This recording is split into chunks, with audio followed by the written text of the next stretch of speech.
केजरीवाल ने क्या किया? अरविंद केजरीवाल ने अपना शीश महल बनाना शुरू किया। जब लोग दिल्ली के सांसों के लिए तड़प रहे थे, जब लोग दिल्ली के शमशान घाट के बाहर अपने बच्चों का, अपने परिवार का अंतिम संस्कार करने के लिए रो रहे थे, तब अरविंद केजरीवाल अपना शीश महल बना रहे थे। जब लोग ऑक्सीजन के लिए दर-दर ठोकरें खा रहे थे, तब अरविंद केजरीवाल करोड़ रुपए के झूमर खरीदने जा रहे थे। जब दिल्ली के लोग कोविड के लिए बेड ढूंढ रहे थे, तब अरविंद केजरीवाल मखमल के गलीचे खरीदने के लिए बाजार में शॉपिंग करने जा रहे थे। यह किरदार था जब सत्ता मिली। ये वो लोग थे जो इस नाम से सत्ता में आए थे कि हम भ्रष्टाचार खत्म कर देंगे, और जब सत्ता मिली तो फिर क्या किया? सबसे पहले कितने हजार 100 करोड़ रुपया लगा के अपना शीश महल बनाया। अभी वो बनना खत्म ना हुआ था, दिल्ली के लोग अस्पताल ढूंढ रहे थे और इन्होंने कई करोड़ लगा के अपना दफ्तर बनाना शुरू कर दिया। आतिशी जी, जब मैं वो दफ्तर देखने गया ना, मैं तो पहले चकरा गया। मुझे लगा कि यार 2-3 दिन से सोए नहीं, कहीं ऐसा तो नहीं किसी 7 स्टार होटल में पहुंच गया हूं। फिर मैंने जब वो गलियारा देखा, परवेश जी, मैं पढ़ता रहता हूं, मैंने एक इंग्लिश की किताब में पढ़ा था, द कॉरिडोर्स ऑफ पावर, सत्ता के गलियारे, जो साउथ ब्लॉक नॉर्थ ब्लॉक में गोरों ने जब बनाए थे सीएम महोदया, वो सत्ता के गलियारे इसलिए कहा जाते थे क्योंकि बहुत ऊंचे ऊंचे थे। तो मैंने देखा कि अरविंद केजरीवाल जी के वही शौक थे। उन्होंने कहा मुझे सत्ता का गलियारा बनाना है। कैसा गलियारा होना चाहिए? जिसमें जब इंसान चले तो इतना ऊंचा गलियारा देख के अपने आप को छोटा महसूस करे। तो क्या किया? 20-20 फुट ऊंचे लेंटर डालकर वो सत्ता के गलियारे बनाए गए।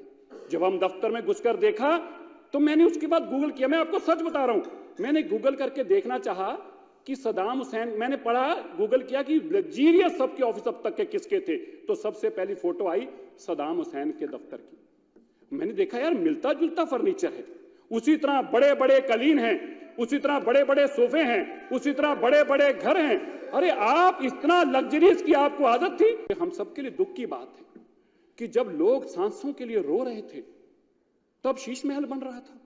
आतिशी जी, आप में से कोई ना बोला तब। आप तो सत्ता में बहुत एमएलए थे, 62 एमएलए चुप रहे।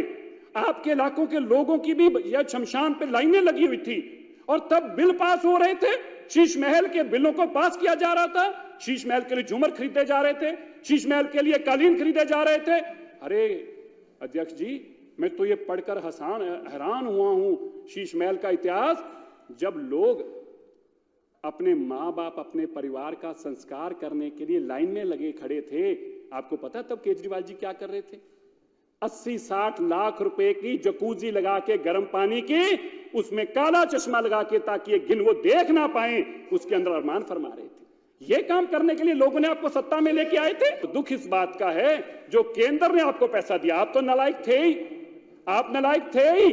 मोदी जी को पता था, पर मोदी जी ने कहा दिल्ली के लोगों को बचाना मेरा फर्ज बनता है। जो तुम्हें वो बजट बेचा आतिशी जी, आपने वो आधा बजट भी नहीं लगाया। आपके पास इतना समय नहीं था कलीन और गलीचे खरीदने के अलावा, घर में झूमर लगाने के अलावा, विदेशों से सफेद पत्थर लाने के अलावा, बड़ी बड़ी इटालियन किचन लगाने के अलावा आपके पास इतना समय भी नहीं था कि आप मोदी जी का दिया बजट ही खर्च दें। आपके पास उतना समय भी नहीं था कि उस बजट को लगाकर दिल्ली के लोगों को सुख सुविधाएं दे दें। 3000 से ज्यादा, अब सोचिए 3000, जब हम कहते हैं 3000 नर्सेस डॉक्टर, इसका मतलब क्या है? अगर अध्यक्ष जी एक डॉक्टर एक नर्स एक दिन में 10-12 लोगों का भी इलाज करे, वो तो सैकड़ों का करती है। तो आप सोचिए अगर वो 10-12 लोगों का भी इलाज करे तो 50-50 हजार लोगों का रोज का इलाज का नुकसान हो रहा है। किस लिए? क्योंकि केजरीवाल जी को अपना घर बनाने के अलावा फुर्सत ही नहीं है।